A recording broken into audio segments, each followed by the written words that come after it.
One of my mentors is a gentleman named Bob Holtz.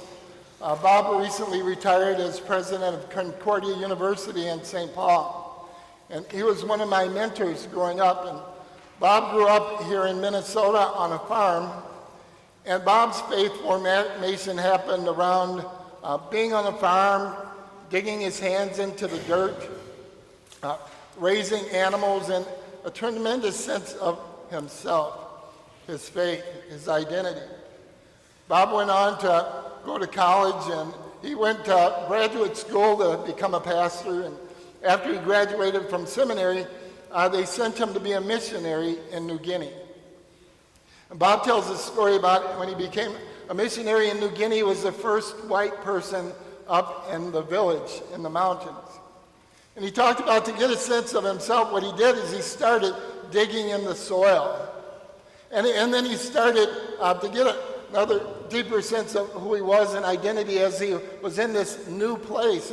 He began to raise chickens.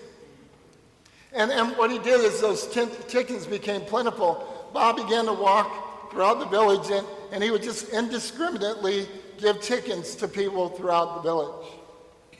And he talked about how after some period of time when he'd given away these chickens indiscriminately, a number of the elders approached him and they said to him, "We think that you ought to not give chickens to everybody in the village."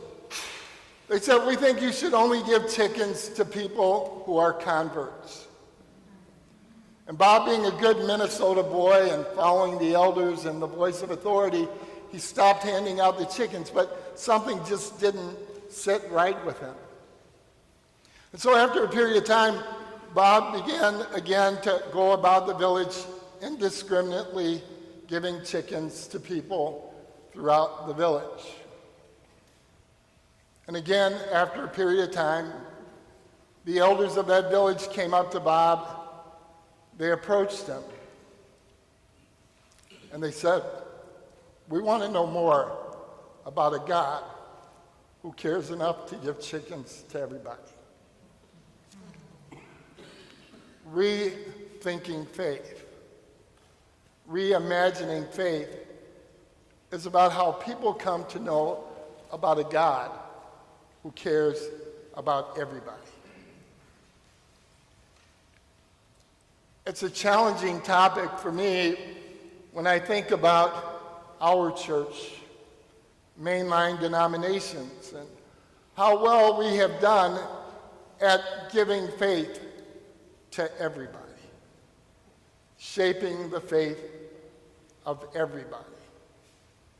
In so many ways, in my experience of our church as mainline denominations, we have prepared our people not so much only for coming to know God, but preparing people for the God argument. Who knows God best?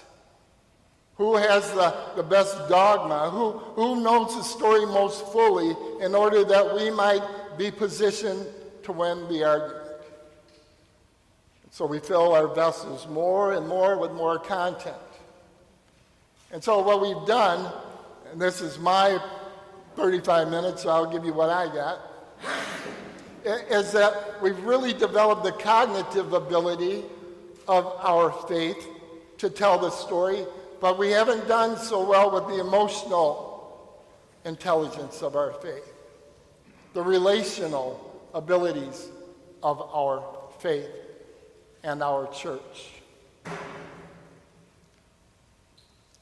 I often tell the story about how I came to be a Lutheran. My family was a part of the great migration of African Americans from the agricultural South to the industrial North.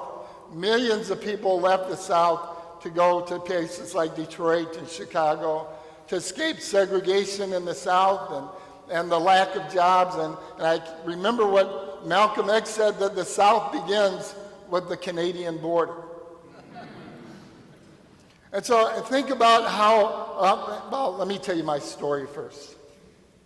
So I was a kid. I grew up in Detroit, Michigan. I have 7 brothers, and because my parents moved to a new place, we didn't have faith practices outside of our house. We only went to church on Easter. And our parents would dress us up and we would go to church. And so I didn't grow up particularly religious. And my family moved to a new neighborhood in Detroit. And I remember I was sitting in my new class in 7th grade and I was listening to a boy named Willie Woods. And Willie was very dramatic as he was describing how pretty the girls were in his Sunday school. And I was not particularly religious, but when I heard Willie describing those girls, I felt a conversion coming on.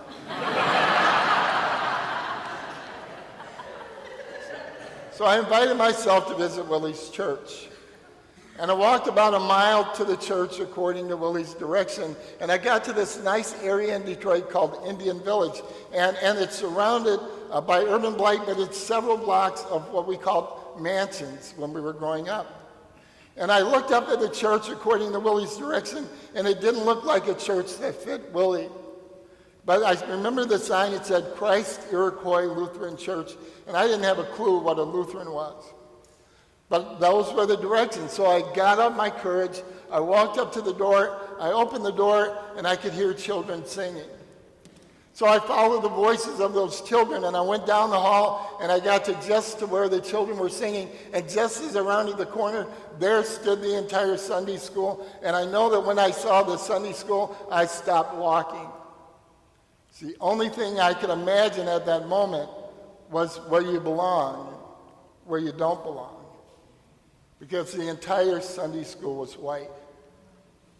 And while I was standing there, the only thing I could think of was, I'm going to kill Willie Woods.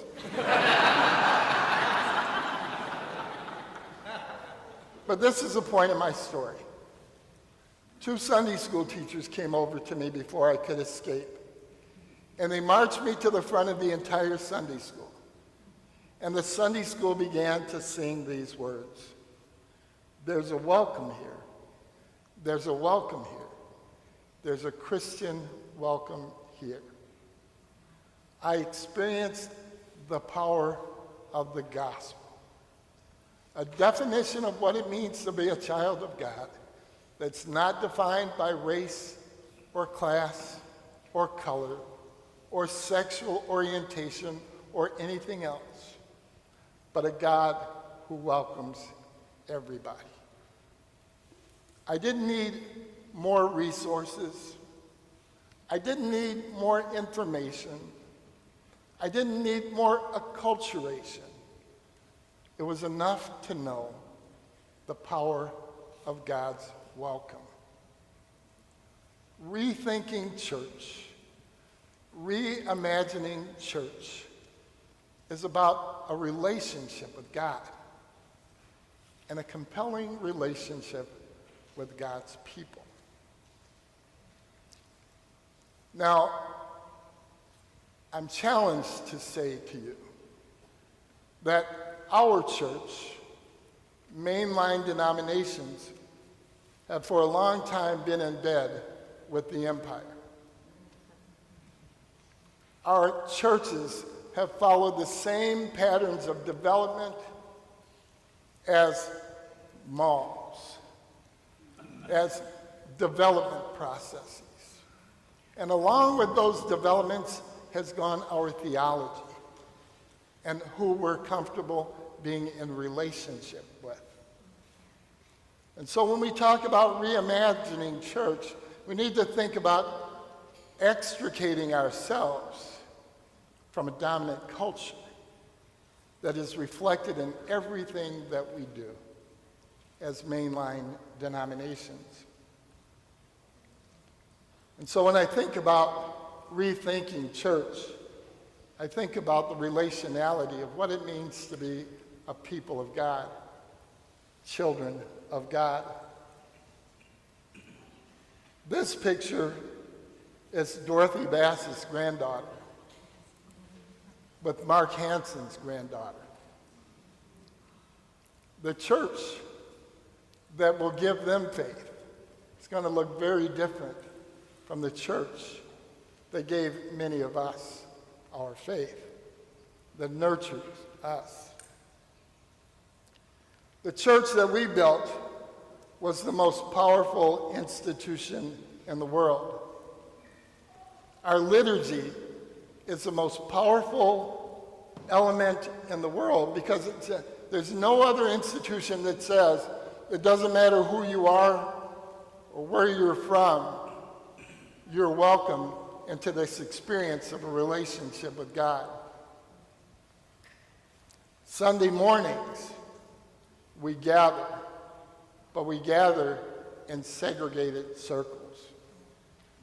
We have wonderful camps, youth gatherings that are powerful, colleges and universities, hospitals, healthcare institutions, and women of the ELC. We have all of these ways that we gather, but we gather, continue to gather in ways that are shaped by an ethnic understanding of what it means to be church and people.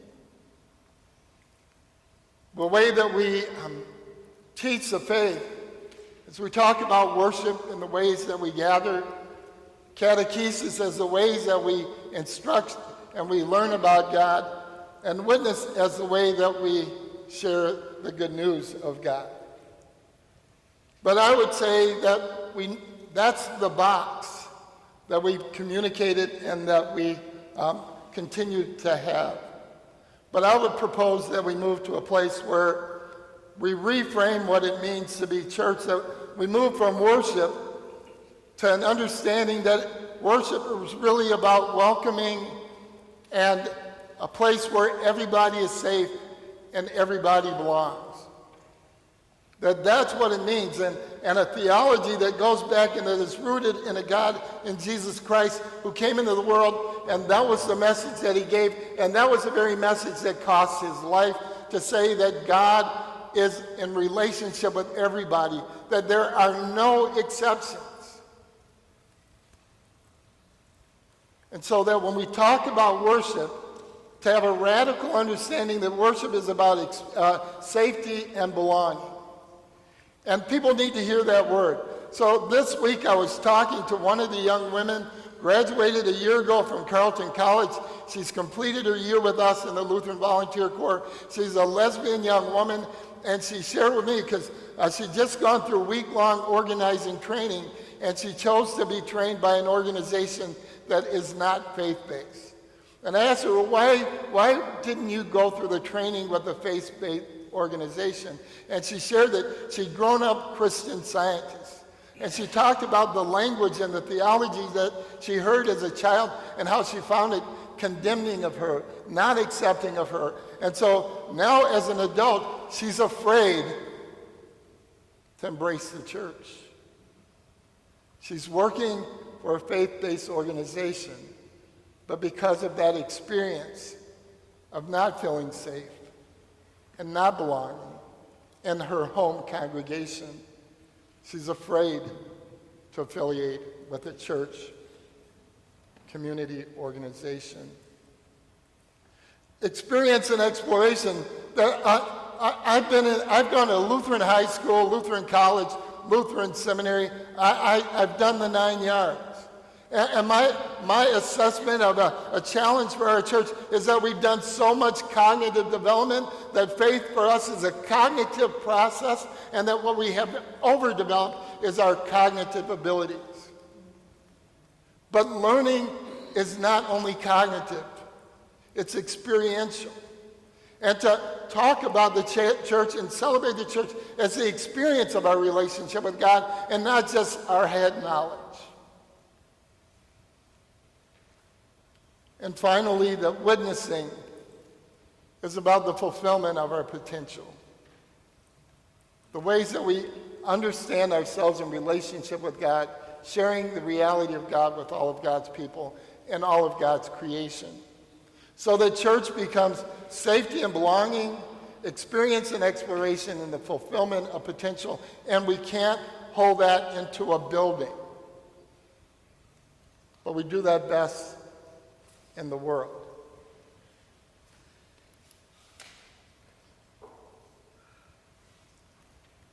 That's a video. This is little Benjamin. That's good enough. And the challenge, the question is, where and how do people experience God? Now, why aren't we talking about how faith happens at the bus stop? Why aren't we talking about where immigrants are on the farm? Why aren't we talking in those places also where people are struggling with the real life? Why aren't we talking about how God happens there? And not that necessarily we're the ones who are giving the answers, but we're the ones who are learning.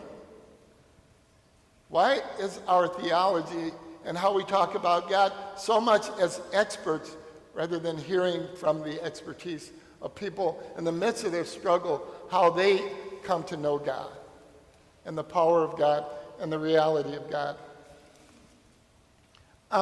So here's where that the problem for me with mainline denominations, and I'm one of you, is that we're boat people. We're so rooted in an ethnic identity of the church that and I wish I had $1 for every time I hear people recite their Norwegian or Scandinavian background, and what that's like for people who are not a part of that heritage, that somehow communicates we're not really fully a part of the church. And look at how our institutions are still tied to that. And I'm not saying this to just be critical, but the tension for you to hear how the world hears you. And the world, I forgot, I told Dave I was going to bring a basketball. And the analogy that I have for mainline denominations is like we're playing basketball, and the name of it is when you play small ball. You know what? Small ball is when the game is getting tighter, you're ahead by a couple of points, and you take the ball and you just hold on to it. And it's a way to just hold on, hoping that you're going to win the game.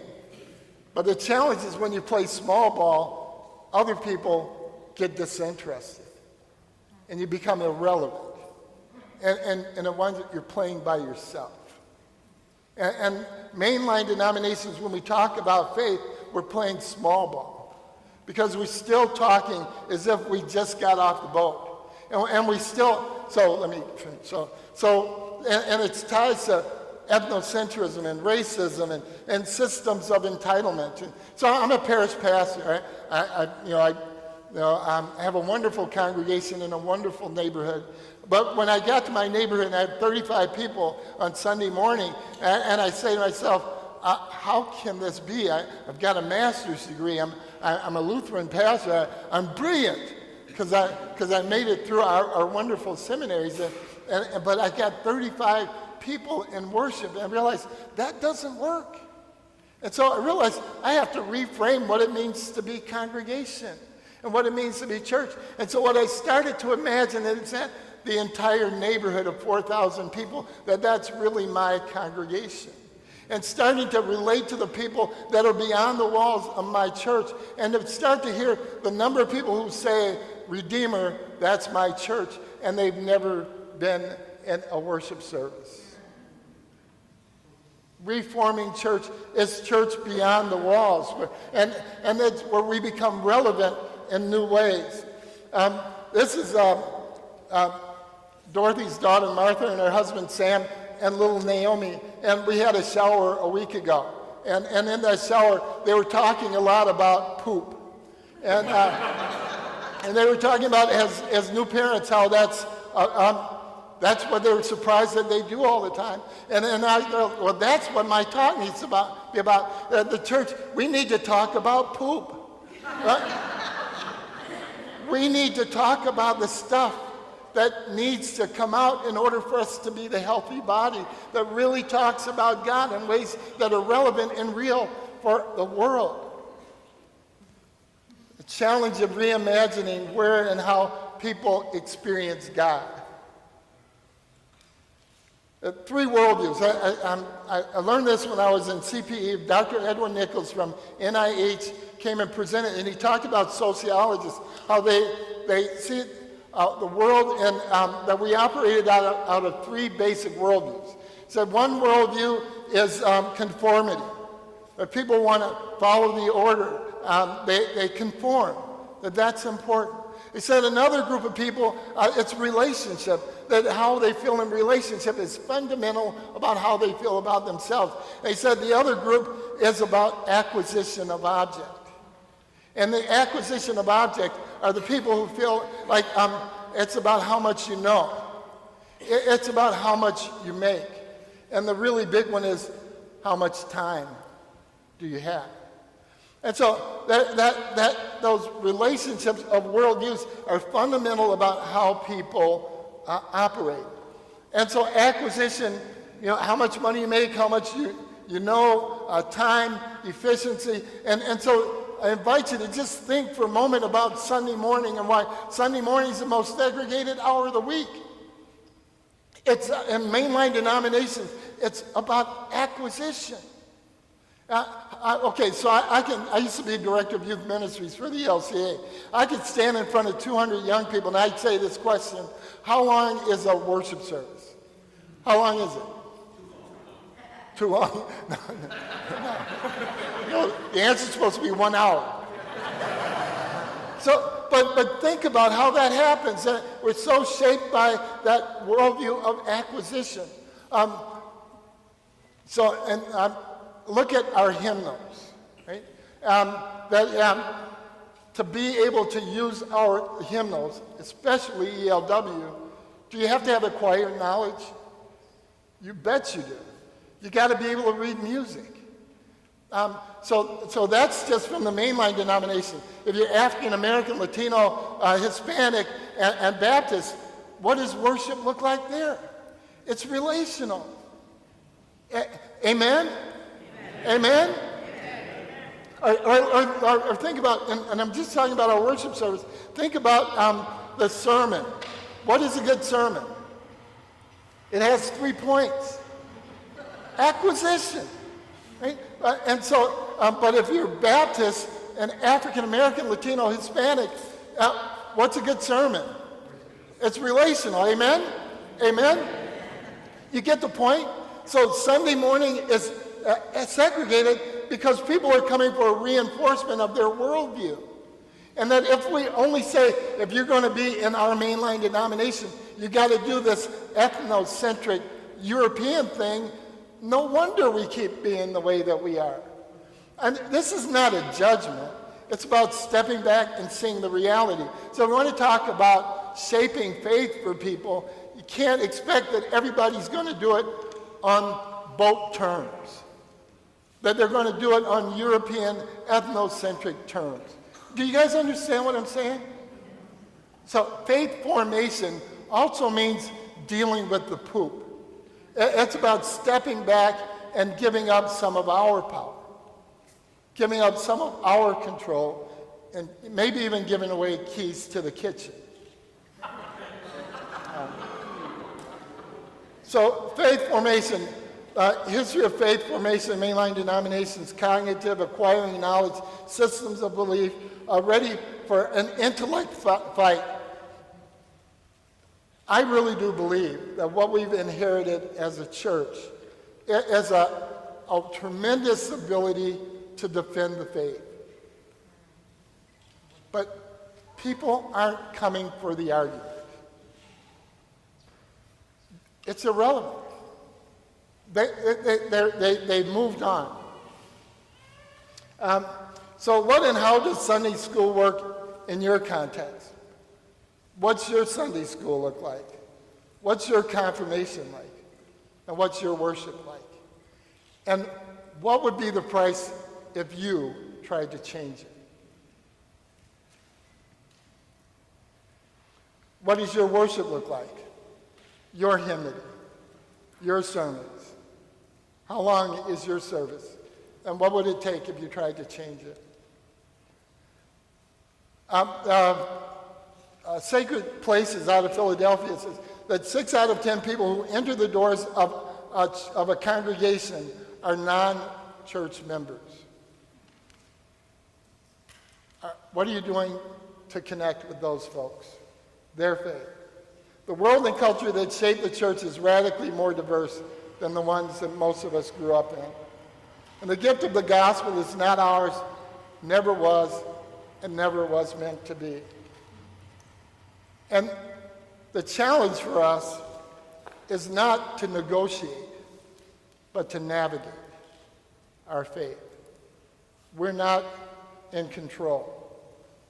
It used to be about membership, but people are no longer coming to us. Mainline churches used to call the shots, and that's not the case anymore. Equipped to win the argument, and no one is listening. The postmodern church is not an argument, but a radical experience of welcome, equipping people to engage the church. I thought I had a timer going. So how am I doing for time? I guess if I have to ask, I shouldn't. Okay. In close, well, let me share another story. This is from the movie Ray Charles. And there's a scene in the movie Ray Charles where Ray Charles, he's a musician, and when he's a child, he became blind. And as a child, there's a scene in the movie where his mother is in this little one-room shack of a house, and she's at the stove, and she's cooking, and Ray Charles comes into the house, and he stumbles on the steps, and he falls through the front door, and he's on the ground, and he's crying. He's really frustrated because he's adjusting to being blind. And as he's lying there and he's crying, and his mother starts to go over and help him, but she realizes that he needs to be able to learn to be able to negotiate on his own. So she doesn't get up and help him. And she stands there perfectly quiet. And so the scene then shows that there's a hummingbird that comes by the window, and it's flapping its wings. And Ray Charles, even though he's blind, he can't see, he turns his head toward that hummingbird, almost as though he's developing a new sense and ability to hear. And as Ray Charles' head turns toward that hummingbird, then the scene shows a cricket that's walking across the floor, and his head immediately turns toward that cricket as he's developing this new sense of ability. And then all of a sudden, Ray Charles' head turns up toward his mother, and he says to his mother, "I know that you were there." That's faith. And that's what faith formation is about. That for the people of God to know, even from the most painful and hurting places in life, that they can turn and know that God is there. And that if we would instill that confidence, that faith, that welcome, then the tools don't really matter so much. It's about that connection and that relationship with God. And so our job, church, is to reimagine what would it be like if we let go of the structures and the box and relied more boldly in our relationship with God and would be more profoundly speaking to the world to say that there's a God who cares enough about the world to give chickens to everybody.